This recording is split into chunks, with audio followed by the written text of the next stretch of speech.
Next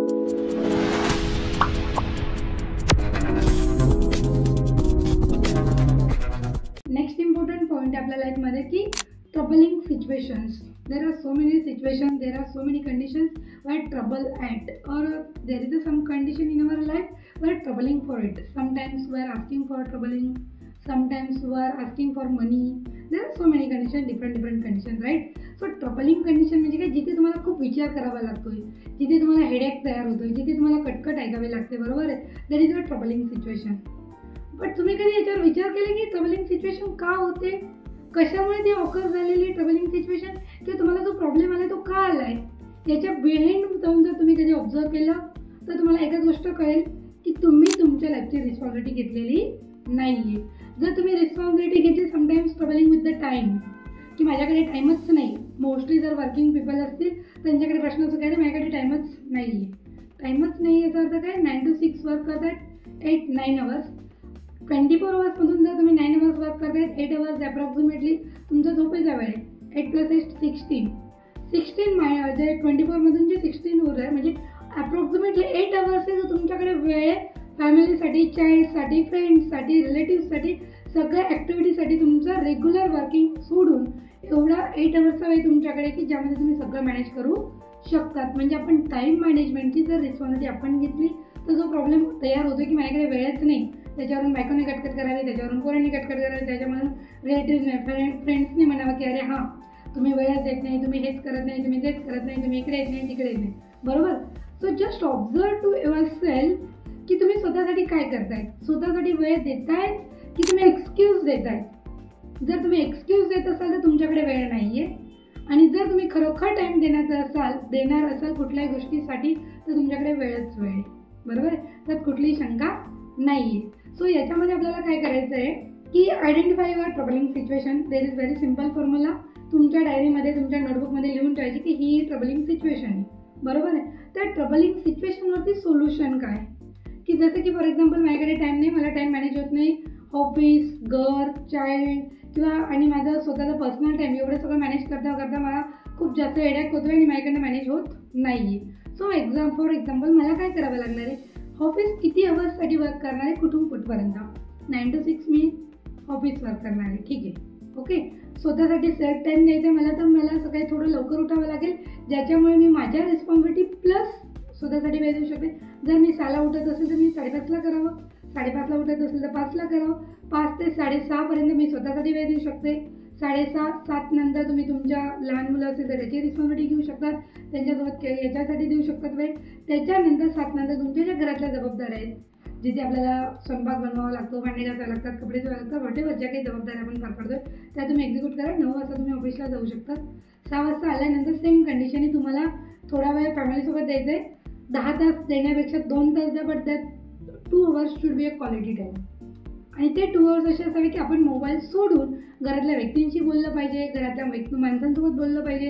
कपलमध्ये असाल तर तुम्ही तुमच्या पत्नीसाठी वेळ दिला पाहिजे, तुम्ही पत्नी असेल तर तुम्ही तुमच्या मिस्टरांसाठी वेळ दिला पाहिजे, हे सगळं मुलांसाठी वेळ दिला पाहिजे. त्याचं मॅनेजमेंट करा आणि जेणेकरून त्यानंतर आपलं परत डेली रुटीन चालू होऊ शकतं, जिथे तुमचं घरातलं ज्या रिस्पॉन्सिबिलिटी त्या घेऊन तुम्ही तिथे डे एंड करू शकता, जिथे आपण वेळेच्या आत झोपू पण शकतो. क्लिअर आहे. सो हे आपल्याला चेक करायचं की जो स्ट्रगलिंग पॉईंट आहे तो नोट डाऊन करा, त्याला सोल्युशन काय निघू शकतं ते सोल्युशन फाइंड आउट करा. मॅक्झिमम आजच्या कंडिशनचा जो वेळ जातो तो सोशल मीडियावर जातोय. सो सोशल मीडियातून आपण काय शिकतोय, त्यातून इम्प्लिमेंट काय होतं आहे, हे मोस्ट इम्पॉर्टंट पार्ट आहे, ओके.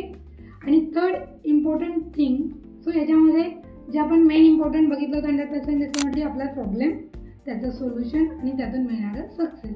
आता सक्सेस म्हणजे काय एक्झॅक्टली, जर समजा तुमच्याकडे प्रॉब्लेम होतो टाईम मॅनेजमेंटचा, की माझ्याकडे वेळच नाही, बायको नेहमी कटकट करते की अरे मला वेळच नाही आहे, तुम्ही वेळच देत नाही, तुम्ही हेच करत नाही, बरोबर. सिम्पल फॉर्म्युला अप्लाय करायचे. प्रॉब्लेम काय, वेळ, टाईम मॅनेजमेंट.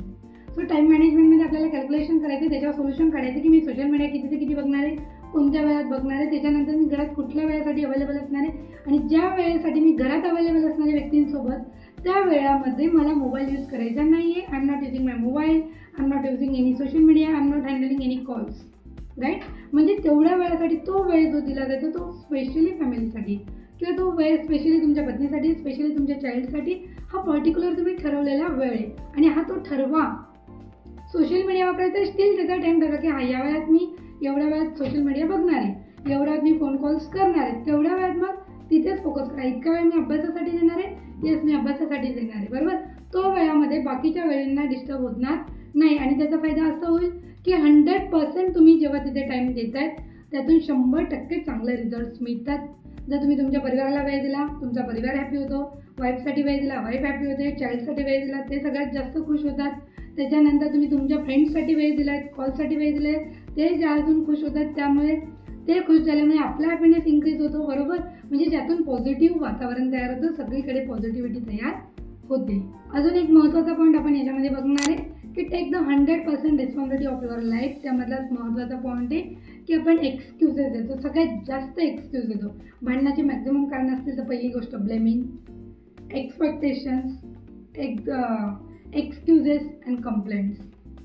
जस्ट डिसाईड करा की वन डेमध्ये आज दिवसभरात मी कुठलाही एक्सक्यूज स्वतःसाठी देणार नाही, कुणाला एक्सक्यूज देणार नाही आहे. वेळेवर लाईट नाही, गाडी लेट झाली म्हणून मी वेळेवर नाही आलो, किंवा माझा टिफिनच लवकर आला नाही त्याच्यामुळे मी लवकर वेळेवर आलो नाही, असं काही लवकर उठलोच नाही त्याच्यामुळे मी आज एक्सरसाइज केली नाही. This are the excuses, right. So जे आपण स्वतःसाठी देतोय ते एक्सक्यूज द्यायच्या नाहीत. सेकंड ट्राय करायचं की आपल्याला कुठल्याही कंडिशनवरती कोणावरती ब्लेमिंग करायचं नाही आहे. कुणाला ब्लेम करणार की त्यांनी केलं नाही म्हणून ते झालं नाही, ते ब्लेमिंग करणार नाही. थर्ड इम्पॉर्टंट जी गोष्ट आहे महत्त्वाची ती म्हणजे तुमचं कंप्लेनिंग. प्रत्येक गोष्टीसाठी आपण कंप्लेंट करतो की यांनी ते केलं नाही, त्यांनी ते केलं नाही, यांनी हे नाही केलं, वेळेवर भाजीपाला चालला नाही त्याच्यामुळे आज हीच भाजी बनवली, तेच बनवलं. सो हे सगळे आपले प्रॉब्लेमचे कारण आहेत, रिझन्स आहेत की ज्याच्यामुळे सगळ्या गोष्टी ऑकर होतात. Try to avoid your blaming, complaining, excuses आणि try to take the responsibility, right. आणि सगळ्यात मोठं कारण जर असेल तर ते अपेक्षा भंग झाल्या की आपण नाराज होतो, नाराज झाले की भांडणं होतात. सो बेटर वे अपेक्षाच करू नका. म्हणजे लिटरली आमच्या ट्रेनर जेव्हा शिकवलं त्यांचं म्हणणं असतं की जेव्हा तुम्ही कोणासाठी काही करतायत केल्यानंतर सुद्धा तुम्ही रिटर्नची अपेक्षा नका करू की त्यांनी तुमच्यासाठी काही करावं. इथून सुरुवात होते, राईट. म्हणजे आपल्याला त्या गोष्टीवरती यायचं की बाबा मला कोणाकडनं काही अपेक्षा ठेवायची नाही, एक्सपेक्टेशन्स ठेवायचे नाहीत. मोर दॅन 70 to 80% तुमचे प्रॉब्लेम जे असतात ते तिथेच सॉल्व्ह होतात, बरोबर. म्हणजे आपले मॅक्झिमम प्रॉब्लेम तर तिथेच सॉल्व्ह होतात जिथे आपल्या अपेक्षा संपतात. मग अपेक्षाच केली नाही तर आपण पुढे कुठल्याही गोष्टीला, चॅलेंजला, प्रॉब्लेमला फेस करणार नाही. अपेक्षांमुळे सगळ्यात मोठं जे आपण म्हणतो ना जड जे आपलं भांडणाचं जर रिझन्स असेल त्यामध्ये अपेक्षा एक सगळ्यात मोठा फॅक्टर आहे. सो सिम्पल फॉर्म्युला किंवा सिम्पल ट्रिक त्यासाठी अप्लाय करायची आहे की एक जार घ्यायचा आहे काचेचा, त्यामध्ये छान एक खडा घ्यायचा. जर माझ्या मनामध्ये निगेटिव्ह थॉट्स आला असेल एक खडा त्यामध्ये टाकायचा की हां मी त्यांच्याकडनं अपेक्षा केली बरं का, त्यांनी हे केलं पाहिजे. किंवा मी जर सकाळी एक्सरसाइज करायला नाही उठली, जाऊ दे आजच्या दिवस नाही करायचं. माझ्या मनात निगेटिव्ह थॉट आला की मी एक्सक्यूज करते स्वतःसाठी की मला सकाळी उठायचं नाही. सो एक्सक्यूज केलं तर परत एक खडा टाकायचा. जेवढे तुम्ही एक्सक्यूजेस कराल, जेवढ्या कंप्लेंट्स कराल, जेवढे तुम्ही ब्लेमिंग कराल, जेवढे दिवसभरात तुम्ही निगेटिव्हिटी माइंडमध्ये येईल आणि you are catching that negativity in your mind, then प्रत्येक वेळेस एक खडा त्या जारमध्ये टाकायचा आणि एंड ऑफ द डेला विचार करायचा की किती खडे साचलेले. जर तुम्ही दिवसभरामध्ये 10 खडे त्यामध्ये झाले असतील, ट्राय करा नेक्स्ट डेला अवॉइड करता येईल की 10 वरून 5 वर कसे येऊ शकतो, ज्याच्यामुळे तुमची खूप सगळी पॉझिटिव्हिटी मेंटेन राहील. आणि जेव्हा पॉझिटिव्ह वाईब्स आपल्या आजूबाजूला असतात तेव्हा 100% कुठलीही गोष्ट जर आपण करायला घेतली तर त्यातून आपल्याला रिझल्ट मिळत असतो. क्लिअर आहे. जेवढी पॉझिटिव्हिटी स्ट्रॉंग असते तेवढी आपली इम्युनिटी पॉवर स्ट्रॉंग असते, तेवढंच आपण स्ट्रॉंग असतो फिजिकली, मेंटली, हेल्थनुसार पण आपण सगळ्यात जास्त स्ट्रॉंग असतो. त्यासाठी आपल्याला काय करायचं आहे की ट्राय टू अवॉइड ज्या लोकांमुळे आपल्याला त्रास होत असेल किंवा ज्या लोकांमुळे एकदम डोक्याला हॅडॅक तयार होतो, अवॉइड टू दॅट पीपल्स. त्यांच्यापासून थोडंसं दूर राहा. काही लोकांना अवॉइड नाही करू शकत, त्यांच्यापासून थोडंसं डिस्टन्स मेंटेन करा जेणेकरून तुमच्यापर्यंत त्यांच्या वाईब्स पोहोचणार नाहीत. आणि सगळ्यात मोस्ट इम्पॉर्टंट प्रयत्न करायचा आहे, जर तुम्ही त्या व्यक्तीविषयी निगेटिव्ह बोलत असाल तर त्याची निगेटिव्हिटी कॅच होते तुमच्याकडे. जर तुम्ही त्या व्यक्तीविषयी पॉझिटिव्ह बोलत असाल तर त्याची पॉझिटिव्हिटी स्प्रेड होते आपल्याकडे, बरोबर आहे. म्हणून कधीही कोणाविषयी बोलताना जर आपल्याला बोलायचंच असेल तर 1 statement for the negative things and 5 statement for the positive things. दुसऱ्या व्यक्तीविषयी बोलतायत, चांगली गोष्ट बोलतायत, 5 वाक्यात नाही पूर्ण एक्सप्लेन करा, ओके.